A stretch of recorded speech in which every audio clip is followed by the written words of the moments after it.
Boleh maju ke depan nih. Oke, 1 menit dari sekarang ya, kita bisa lihat di monitor. Izin Yai Anis. Saya Yan Barusar dari Lampung Demokrasi Studies. Yang ingin saya tanyakan pertama itu terkait dengan Lampung ini mayoritas petani Pak Anies. Tapi hampir setiap generasi yang masyarakat itu tidak pernah merasakan kesejahteraannya. Nah, bagaimana sistem yang akan Pak Anies bangun ke depan kalau Bapak jadi presiden untuk menciptakan kestabilan harga agar kemudian para petani bisa mendapatkan kepastian setiap hasil buminya akan dijual.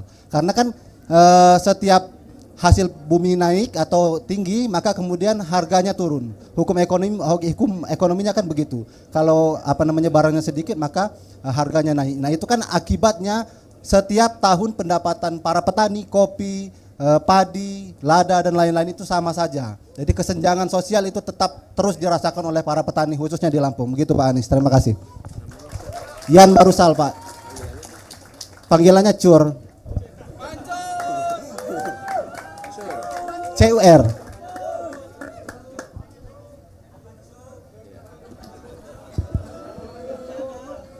Siap. Oke, Yai 2 menit dari sekarang. Saya panggil Yai Cur ya. Siap, Yai Anis. Ya, Yai Cur. Terima kasih. Ini sebabnya mengapa kami berpandangan anggaran pemerintah itu tidak dialokasikan untuk membangun food estate, tapi justru untuk kontrak farming. Ya. Apa artinya kontrak farming? Kontrak farming itu bukan mengontrak petani sebagai buruh, bukan.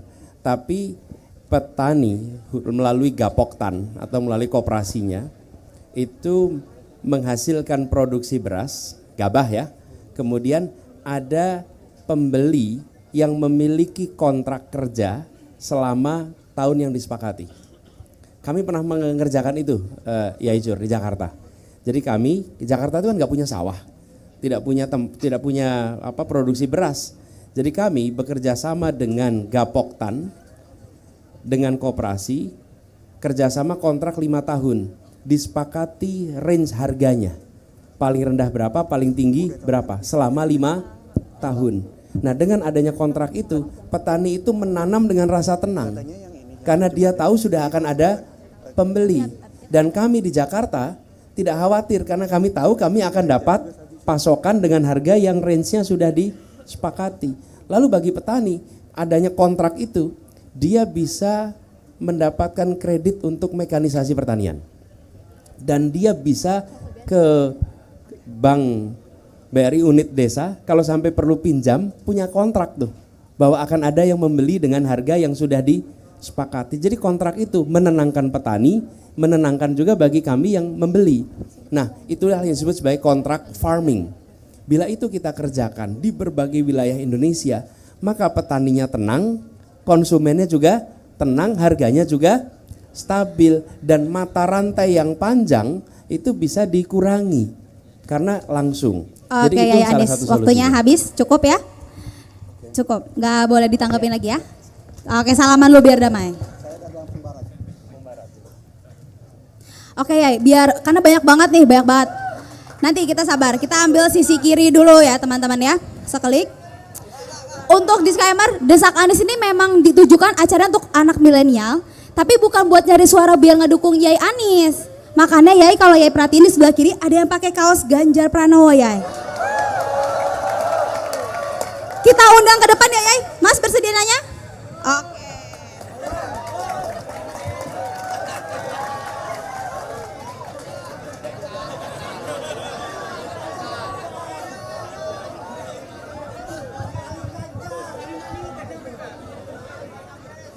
Ya, perkenalkan nama saya, panggilannya Pak Cekemon.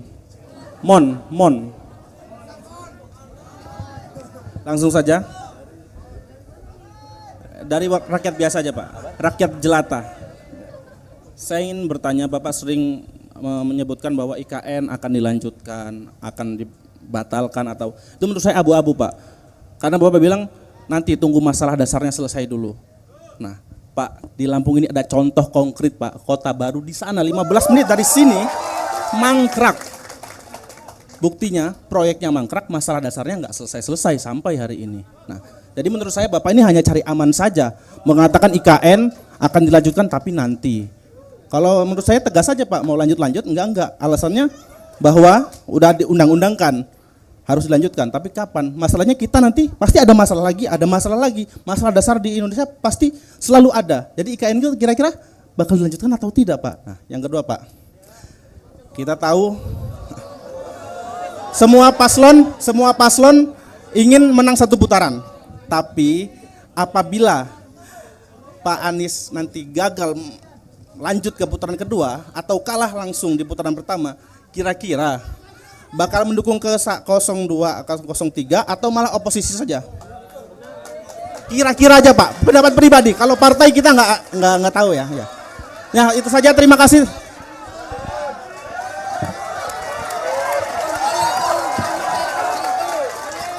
Ya, ini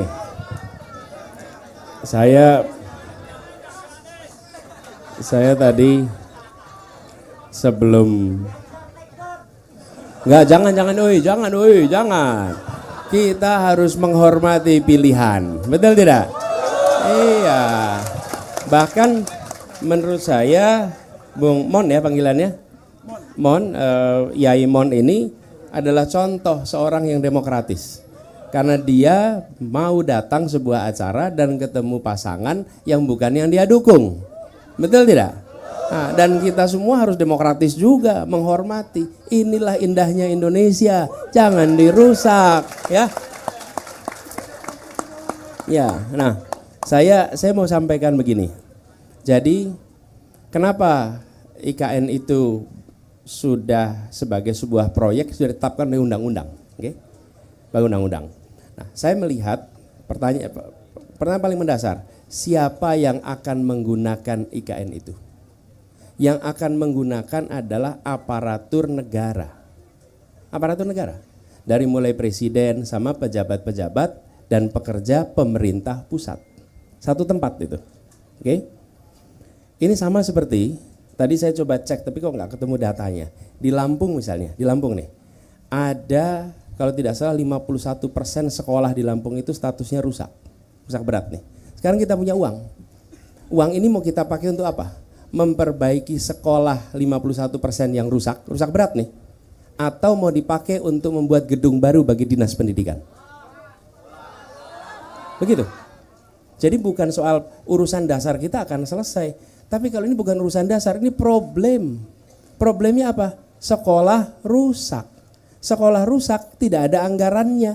Kenapa? Karena anggarannya dipakai untuk urusan yang lain.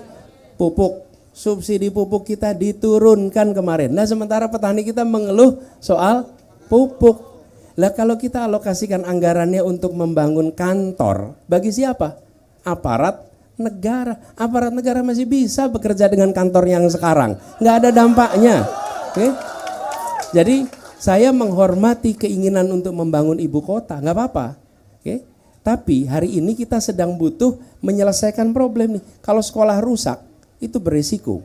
Oke? Kemudian puskesmas.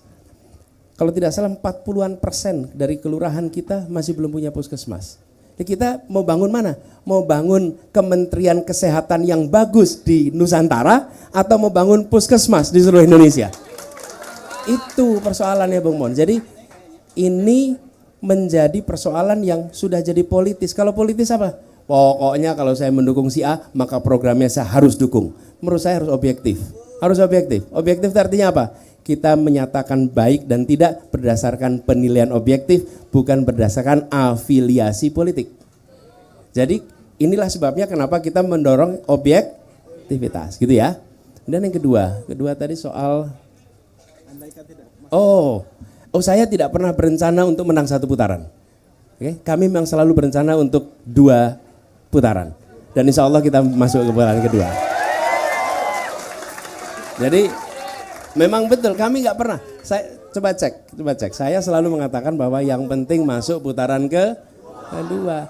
Kenapa? Karena kami udah pengalaman. Kalau banyak orang lain pilkada itu cuma 1 putaran. Hanya Jakarta yang pilkadanya 2 putaran. Jadi kalau saya ditanya, saya mindsetnya memang mindset 2 putaran, nggak pernah 1 putaran. Dari dulu. dan lebih baik nih saya mau tanya nih, surveinya selalu nomor berapa kita? Saya nomor 3. Saya tanya, nih di ruangan ini yang pernah disurvei, acungkan tangan, pernah disurvei? Enggak pernah, Anda 1, lumayan lah, kapan waktu itu? Agustus, sekali 1 orang di sini yang pernah disurvei. Alhamdulillah untung ada yang disurvei 1 orang nih. Kami selalu disurvei nomor 3, dulu di Jakarta juga begitu. Terus menerus disurvei nomor 3. Pas pilkada, nomor 2 dulu. Yang penting nomor 2 dulu. Habis itu baru 1. Gitulah kira-kira. Insya Allah menang. Oke. Terima kasih. Kita beri tepuk tangan untuk Yai Mon ini. Makasih. Oke, luar biasa memang. Kiai Mon kalau nanti berubah pikiran gak usah diumumkan. Gak usah diumumkan. Ya, kalau diumumkan nanti repot beliau ya. Jangan, gak usah diumumkan. Ya izin, ini baru 2 pertanyaan di segmen keempat, udah mulai panas ya. Izin nanya dulu sebelumnya teman-teman. Yai udah makan? Tadi sebelum perjalanan sudah makan? Sudah ya, takutnya asam sulfatnya naik. Asam lambung, sorry yang naik. Asam lambung ya.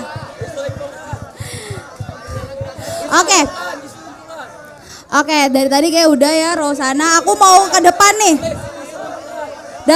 Boleh kondusif dulu, tangan di bawah semua. Dalam kondusif dulu, tangan di bawah semua. Hitungan 1 yang ketiga. 1. Tangan di bawah dulu. 1. Tangan di bawah dulu. 1.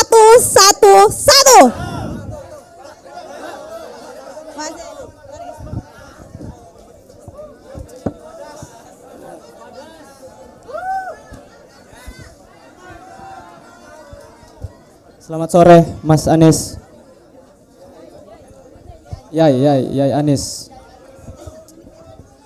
Oke, saya mulai pertanyaannya. Perkenalkan, Mas, saya Rio dari Dewan Rakyat Lampung. Dewan Rakyat Lampung itu adalah organisasi rakyat independen yang tidak berafiliasi pada partai apapun, tidak menjadi underbow partai politik manapun. Nah, hari ini sebelum saya bertanya, saya sampaikan dulu pada tahun 1998 Dewan Rakyat Lampung merebut lahan yang dimiliki perusahaan selebar 43.000 hektar dan dibagikan kepada masyarakat Lampung sebanyak 2 hektar per 1 KK. Dan hal itu yang merupakan mestinya menjadi tanggung jawab negara yang diatur dalam Undang-Undang Pokok Agraria. Kalau Bapak tahu, di Undang-Undang Pokok Agraria itu diatur bahwa negara punya kewajiban memberikan tanah kepada orang miskin yang tidak memiliki tanah seluas 2 hektar. Nah, tapi satu-satunya undang-undang yang berpihak pada rakyat kecil, berpihak pada masyarakat miskin itu tidak pernah direalisasikan secara maksimal oleh pemerintah. Kenapa kemudian masyarakat Lampung di Dewan Rakyat Lampung memilih untuk merebut? Karena apa? Karena pemerintah gagal dan tidak pernah menjalankan tanggung jawabnya, yaitu melakukan ataupun merealisasikan Undang-Undang Pokok Agraria. Dan pertanyaannya simpel. Apakah Pak Anies berani melaksanakan dan merealisasikan Undang-Undang Pokok Agraria? Itu pertama. Dan kalaupun berani, apakah strategi ataupun mekanisme yang Bapak lakukan untuk menerapkan ataupun merealisasikan mekanisme untuk menerapkan Undang-Undang Pokok Agraria? Nah, mungkin itu terakhir. Terakhir sebelum Bapak menjawab, saya minta tolong, walaupun ini forum politis, saya minta tolong jawaban yang diberikan, karena saya mewakili 40.000 anggota kami yang tersebar dari 6 kabupaten besar di Lampung. Artinya jawaban Bapak itu ditunggu oleh 40.000 lebih masyarakat yang ada di Dewan Rakyat Lampung. Jadi saya minta, saya tidak butuh jawaban yang politis, saya tidak butuh jawaban yang normatif. Jawaban Bapak akan kami catat dan kami tuntut. Saya minta pertanggungjawabannya ketika Bapak jadi. Terima kasih. Hidup rakyat! Hidup rakyat! Hidup rakyat! Rakyat bersatu! Terima kasih. Sebentar. Duduk dulu Mas, duduk dulu. Semangat ya. Semangat. Kita ngobrol sebentar, yang relax ya. Saya mau tanya nih. Soalnya diburu-buru terus sama MC-nya. Enggak, saya malah kalau boleh nih Mbak Moderator tanya, Sir. Apa yang menyebabkan itu tidak terlaksana ya? Apa? Oke. Mungkin itu sebagai informasi buat saya. Ini bukan testing, bukan. Saya pengen tahu sehingga kami mengetahui yang persoalan di perkotaan. Karena itu yang kita kerjakan di Jakarta. Tapi yang di sini saya pengen dengar. Iya ya. Oke, makanya kenapa pertanyaannya tadi soal berani atau tidak berani, Pak? Karena problem agraria, kenapa itu tidak pernah terrealisasikan? Yang menjadi lawan dari rakyat itu bukan orang lain, tapi justru pemerintah itu sendiri, kekuasaan itu sendiri, yang disebut atau yang kita kenal dengan mafia tanah. Itu lawan sesungguhnya.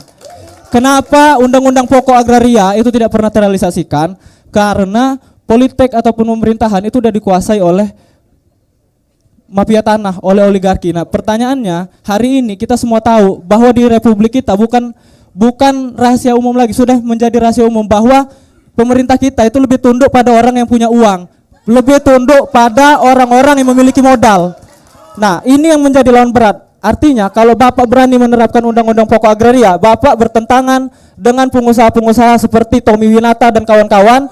Nah, pertanyaan lanjutannya, saya kasih contoh langsungnya, Pak. Walaupun di Lampung walaupun ada di Lampung, tapi datanya nanti kita kasih. Misal di Rempang kemarin, di mana posisi pemerintah saat 7.000 lebih masyarakat itu harus digusur dari tanah yang tempat dia lahir, tempat dia hidup, tempat dia menggantungkan hidup. Pemerintah tidak ada, pemerintah justru berpihak pada Tommy Winata dan perusahaannya. Di Lampung, di tanah register 40. Penyebabnya aja. Nggak usah Penyebabnya orasi itu di sini. Nggak usah orasi. Enggak, ini harus detail, Pak. Kenapa? Karena kalau dia tidak detail, nanti jawabannya jadi politis lagi. Anda sedang berpolitik juga sekarang. Cuma tidak pakai partai. Bukan. Politik dan politis kita bedakan. Nah, Politik dan politis kita bedakan. Politik sebagai cara, politis itu sikap. Nah, ini kita bedakan Anda dulu. bukan politisi, tapi Anda sedang berpolitik. Iya, Gitu. saya tidak menyangkal bahwa saya sedang berpolitik, tapi saya tidak politis, itu dulu. Yang Anda kita lagi pisahin. politis banget, berjuang untuk rakyat tuh nggak politis. Iya. Gimana? Oke. Iya dong. Oke, gitu, Pak. Jangan pernah malu untuk mengatakan ini perjuangan politik, karena sesungguhnya perjuangan politik. Udah cukup. Oke, silakan. Itu Sekarang tadi, saya Pak. jawab ya. Apa ya, Pak ya? Ingat kan Gini, apa tadi Saya kisi-kisinya? ingin sampaikan, kalau ya teman-teman nih, tadi dibilang tuh, saya tidak berencana untuk memerangi pihak manapun. Saya berencana untuk menegakkan keadilan. Saya berencana untuk menghadirkan keadilan. Jadi tidak dimulai dengan, oh saya harus memusuhi si A, saya harus memusuhi si B. Tidak, tapi berencana menegakkan keadilan. Dan itu juga yang dikerjakan di Jakarta. Jadi saya mau menyampaikan bahwa kalau soal berani atau tidak, siapapun bila dia melanggar hukum, bila dia justru merusak keadilan, maka dia harus dilawan. Dan saya beri contoh. Upah buruh di Jakarta, itu menurut aturan yang dibuat oleh Omnibus Law, kenaikannya hanya di bawah 1%. Rata-rata di Jakarta kenaikan upah buruh itu 8%. Saya sebagai gubernur, kalau kita mengikuti aturan ditetapkan oleh Omnibus, maka saya hanya memberikan kenaikan itu di bawah 1%. Apa yang dikerjakan? Kami membuat aturan di mana kenaikannya sesuai dengan yang ada selama ini. Itu berhadapan dengan semua korporasi di Jakarta. Oke? Tapi apa yang dikerjakan? Kami ingin menghadirkan rasa keadilan. Ini bukan soal melawan perusahaan atau tidak. Kita tidak perlu menjadi pembenci satu orang, dua orang. Tapi kita harus memperjuangkan keadilan. Nah, jadi dalam konteks itu, insya Allah kita akan tegakkan keadilan. Kita jalankan reform.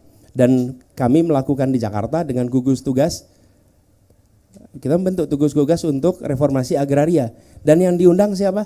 Yang diundang itu adalah aktivis-aktivis reformasi agraria dan pakar-pakar agraria masuk di dalam gugus tugas. Jadi aktivisnya nggak usah rame-rame di luar, aktivisnya ikut dalam merumuskan kebijakan supaya timbul keadilan. Perdebatannya di situ, dan di situ kemudian didiskusikan caranya. Dan itu juga yang kami kerjakan. Saya beri contoh, ada satu tempat namanya Tanah Merah. Tanah Merah itu tanah yang digunakan oleh rakyat puluhan tahun dan diakui sebagai milik BUMN. Saya tuh tanya sama BUMN, ini BUMN dulu beli tanahnya dari siapa? Oh enggak beli Pak, itu adalah bekas dari perusahaan Belanda. Oke, pertanyaan saya berikutnya, perusahaan Belanda dulu beli dari siapa? Memang ada perusahaan Belanda beli dari rakyat? Nggak ada lah, dia datang ke sini dia garis-garisin aja tuh. Pertanyaannya, untuk apa merdeka kalau rakyat itu tidak bisa dikembalikan kepada rakyat tanahnya? Betul tidak? Jadi Bung Rio, filosofi kami itu keadilan dan tidak diungkapkan dalam kemarahan, tidak diungkapkan dengan kebencian, sehingga kita berbicara dengan siapapun itu tenang, termasuk dengan pengusaha. Ketika pengusaha itu rame ketika kenaikan UMP, maka apa yang terjadi? Ya disampaikan, ini argumennya, ini mereka akhirnya apa? Ya bisa terima juga, kira-kira begitu. Ya. Terakhir, nanggepin terakhir aja. Saya sepakat bahwa tidak ada yang perlu dimusuhi, tapi ini saya cuma menekankan soal keberpihakan. Bahkan Bapak Jokowi sebelum dia jadi juga, dia bilang bahwa dia berpihak pada orang kecil.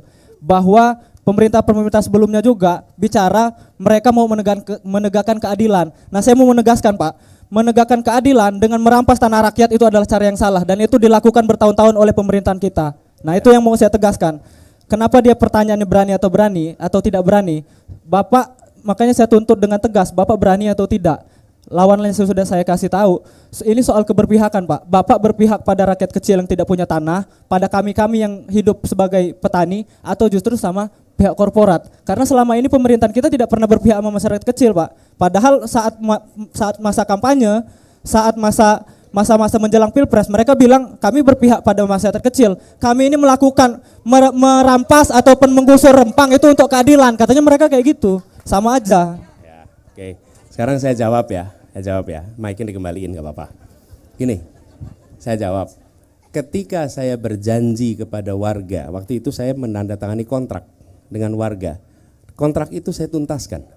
Bahkan warganya itu bilang, Pak Anies, dulu ada calon gubernur ke sini, tanda tangan kontrak, tapi belum selesai kontraknya, sudah tidak lagi jadi gubernur. Oke? Jadi saya katakan, ini kontrak saya tanda tangani dan saya berkomitmen 5 tahun di Jakarta. Lalu komitmen itu saya jalani.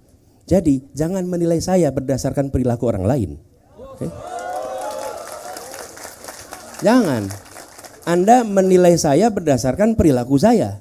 Perilaku saya di masa lalu di Jakarta, karena itulah yang saya kerjakan. Jadi jangan kemudian menghukum seseorang akibat perbuatan orang lain. Nggak fair. Betul tidak? Mulailah adil dari diri Anda sendiri. Oke? Thank you.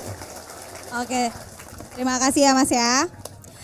Aku tekanin sekali lagi, kita satu pertanyaan 1 menit karena luar biasa nih Pak. Mungkin ada 1000 lebih yang hadir di Desak Anies Lampung. Jadi kasih kesempatan buat teman-teman lain, mohon patuhi aturannya ya.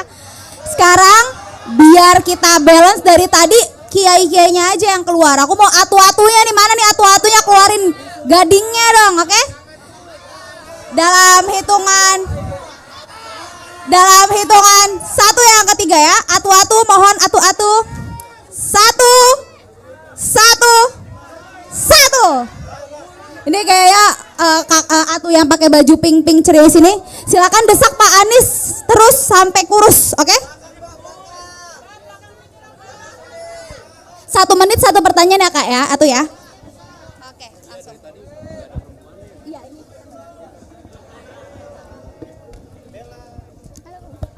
Selamat sore Pak Anies, Kiai Anies gitu. Perkenalkan, nama aku Bella Sardio. Aku di sini sebagai karyawan salah satu di perusahaan media bernama Lampung G.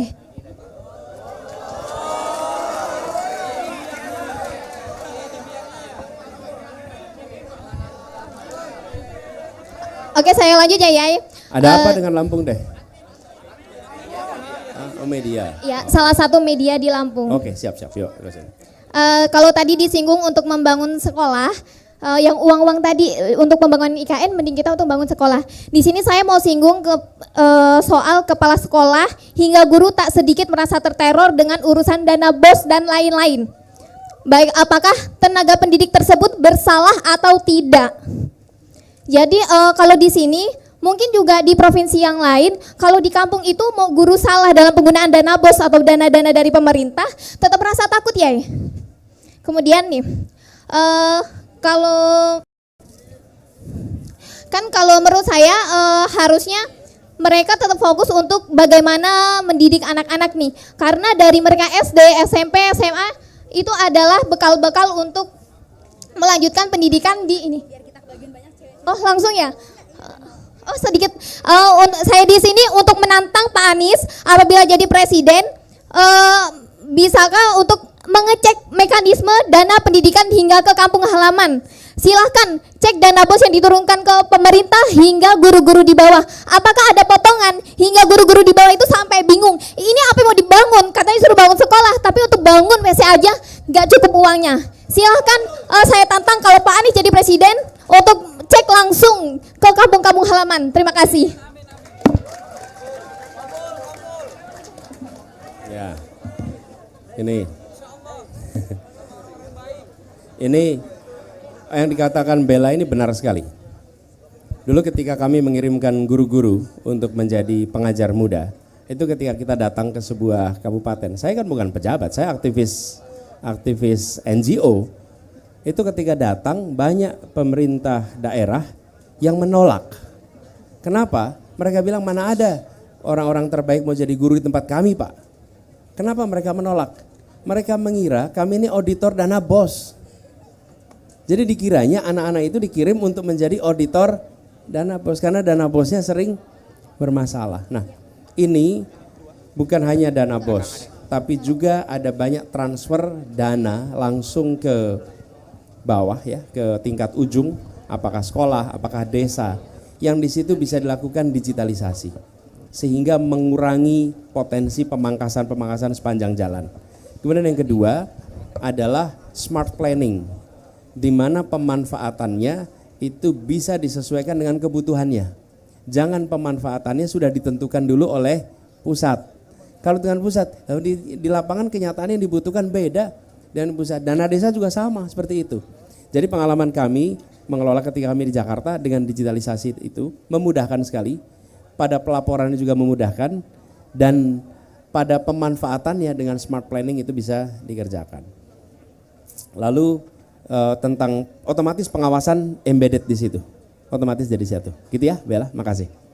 Mungkin sedikit Pak, soalnya gini juga Pak, ada juga. Oke deh, oke Pak. Biar kebagian atu-atu yang lain, tadi baru muncul satu nih atu yang cantik, aku butuh atu-atu lain. Oke? Yang di belakang boleh duduk dulu atu-atunya. Oke, hitungan 1, ketiga ya. 1, 1, 1. Oke, 1 menit ya, biar atu-atu yang lain biar kedapatan. Oke, makanya oke. Ayo atu boleh? Ya, oke. Atu 1 menit dari sekarang ya, mohon.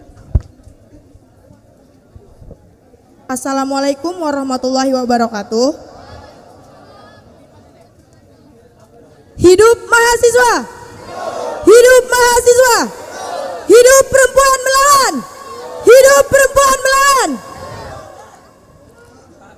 Sebelumnya, perkenalkan nama saya Ranti Hendriani. Saya mahasiswi dari kampus UIN Raden Intan Lampung.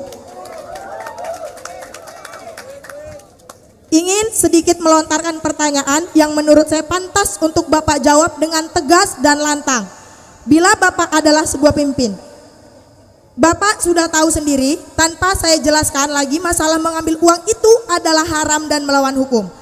Saya sebagai mahasiswa hukum di UIN merasa muak dengan adanya pejabat di dalam kementerian atau kabinet kerja menjadi tersangka dalam kasus korupsi. Apakah nantinya ketika Bapak menduduki kursi kerajaan di negara ini akan mengesahkan UU perampasan untuk para tersangka korupsi? Ketidakadilan di negara ini akan menjadi-jadi. Terima kasih, mungkin itu saja. Saya berharap Bapak bisa menjawab dengan tegas, lantang untuk memastikan bahwa Bapak lantas untuk menduduki kursi kepresidenan. Oke, Terima kasih. silakan Yai Anies 2 menit dari sekarang. Siapa? Ranti, panggilannya? Tika. Oke. Ya, buat Atu Tika, terima kasih. Jawabannya kami sudah berkali-kali mengatakan itu salah satu hal pertama yang akan dikerjakan. Pengesahan Undang-Undang Perampasan Aset, dan itu sudah saya sendiri mengatakan, bahkan rekamannya ada sejak 2009. Saya waktu itu di Paramadina sebagai rektor, kami menjadikan mata kuliah anti korupsi sebagai mata kuliah wajib untuk setiap mahasiswa, MKDU. Jadi mata kuliah dasar umum yang harus diambil oleh setiap mahasiswa supaya mahasiswa punya pemahaman tentang apa itu korupsi, apa itu bukan korupsi. Dan pada waktu itu saya sudah menyampaikan bahwa Indonesia membutuhkan undang-undang ketentuan untuk pemiskinan, istilah saya waktu itu. Pemiskinan koruptor. Karena hanya dengan dimiskinkan koruptor akan jera. Jadi kami udah berkali-kali dan sekarang ditanya oleh Atu Tika, jawabannya tegas, ya itu akan dikerjakan. Terima kasih.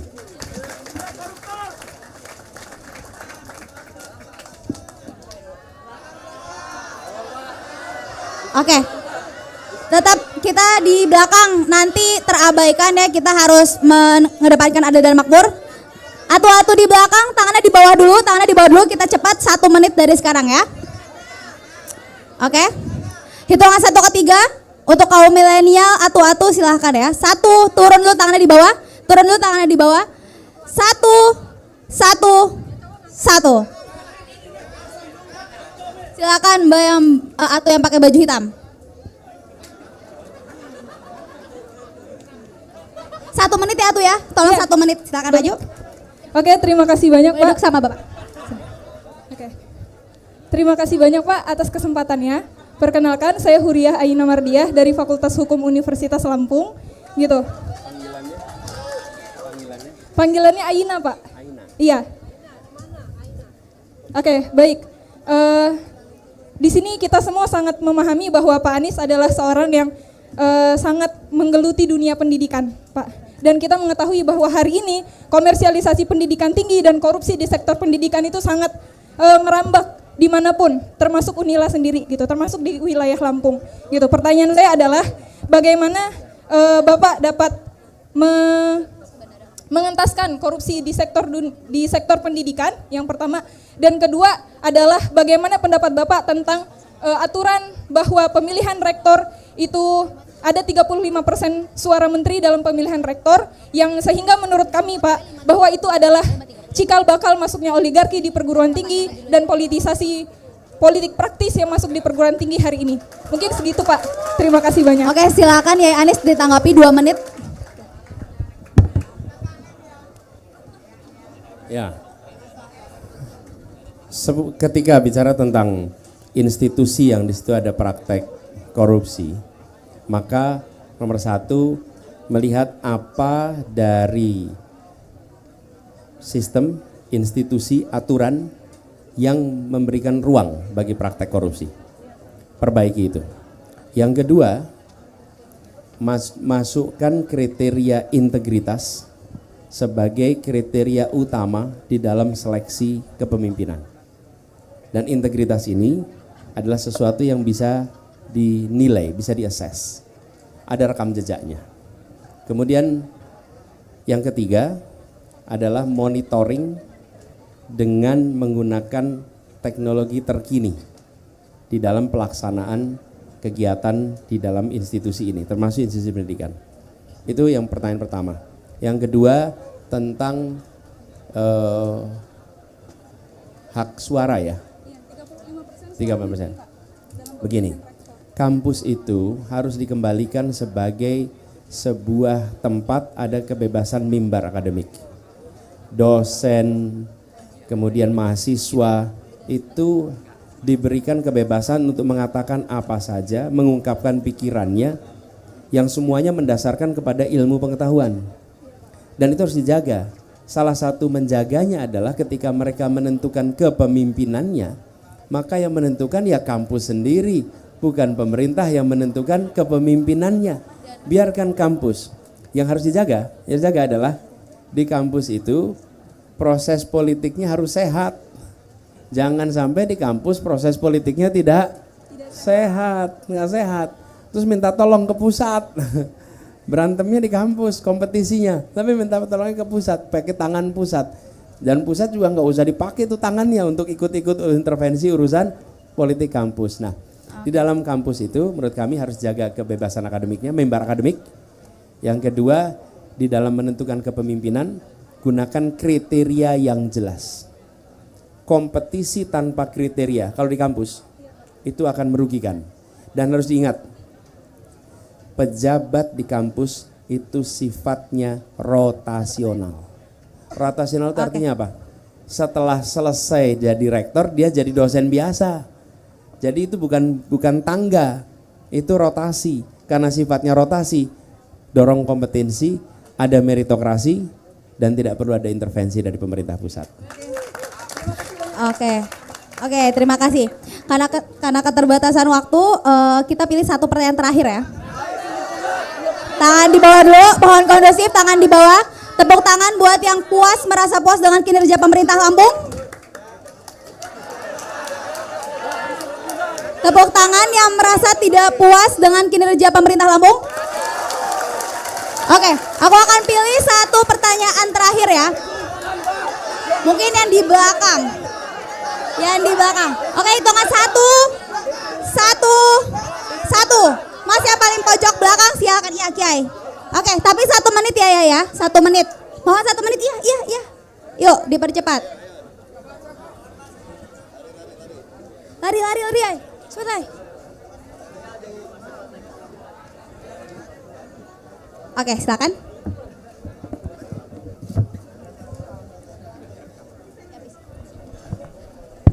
Cik. Baik, sebelumnya Assalamualaikum warahmatullahi wabarakatuh. Mungkin ini untuk Iai Anies. Pertanyaan ini udah pernah ditanyain untuk baca pres, salah satu baca pres itu terkait lowongan pekerjaan.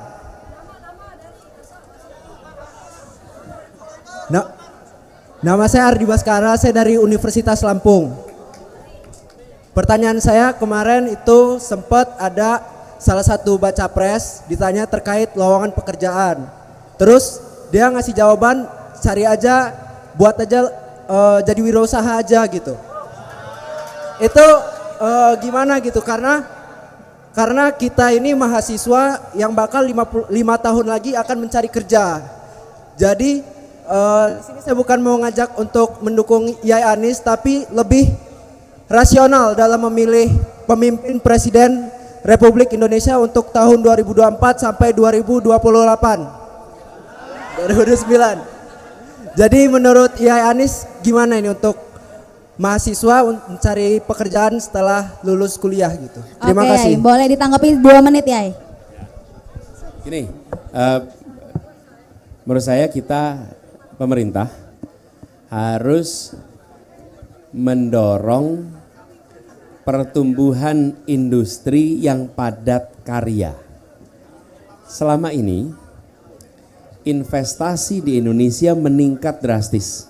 Tahun 2013 investasi kita itu 300 triliun. Tahun 2022 1.200 triliun, naik 4 kali lipat. Tetapi penyerapan tenaga kerja per triliunnya itu turun. Artinya investasinya padat modal. Kita butuhnya investasi yang padat karya. Nah, ini yang membuat selama ini kenapa kita menyaksikan pertumbuhan ekonominya tinggi, bukan tinggi, baik, kemudian investasi meningkat, tapi lapangan pekerjaan nggak nambah karena tidak padat karya. Nah, kita ingin untuk mendorong padat karya. Apa itu? Manufaktur, pertanian, perkebunan, peternakan, sektor-sektor itu penyerapannya bisa sampai 44%. Jadi kami melihat itu satu. Lalu betul yang kedua, memberikan kemudahan akses permodalan untuk usaha mikro dan kecil. Supaya mereka langsung bisa menyerap tenaga kerja. Karena paling cepat. Di Jakarta itu begitu UMKM itu tumbuh, misalnya sebuah keluarga punya akses modal, beli mesin jahit 3, lalu salah satu ruangannya dipakai untuk mesin jahit, dia langsung merekrut tenaga kerja 3, langsung. Ketika bikin catering, langsung bisa merekrut tenaga kerja. Jadi UMKM itu salah satu yang paling cepat. Tapi UMKM itu kalau tidak diberi akses permodalan, dia tidak akan bisa tumbuh. Gitu ya, Bang Arya? Oke, luar biasa ya. Oke, Iai Anies, ini tadi udah ditutup sebenarnya pertanyaan, tapi ada salah satu mahasiswa yang mau ngasih hasil kajiannya Iai Anies. Boleh dimaju 1 menit ya. Iai Anies, ini ada salah satu mahasiswa yang bikin kajian, mau menyerahkan kajiannya. 1 menit dari sekarang ya. Baik, terima kasih. Assalamualaikum warahmatullahi wabarakatuh. Hidup mahasiswa. Saya izin ya Yanis menyambut dari rekan saya tadi, saudari Aina yang telah menyampaikan beberapa hal terkait bidang pendidikan. Jadi kami dari BEM Universitas Lampung menyoroti bidang pendidikan yang ada di Lampung dan Indonesia. Hari ini kami memiliki draft kajian pendidikan Indonesia, reformasi pendidikan dasar, menengah dan tinggi, yang mana di sini dari akar sampai puncaknya ada beberapa hal yang kami soroti, terkhusus di bidang zonasi untuk pendidikan dasar menengah dan untuk 35% suara menteri terhadap pemilihan rektor, suara rektor terhadap pemilihan dekan, dan suara dekan terhadap pemilihan kajur. Maka ini harus dievaluasi dan kami menanti, menuntut dan mendesak Yai Anies untuk merealisasikan evaluasi kajian dari Permenristek Dikti nomor 19 tahun 2017 berkaitan dengan suara menteri 35%. Terima kasih. Karena ini membuat kampus menjadi semakin komersial dan kampus tidak mandiri. Terima kasih. Hidup mahasiswa. Oke, luar biasa ya. Terima kasih ya. Ini boleh difoto dulu. Oke, teman-teman.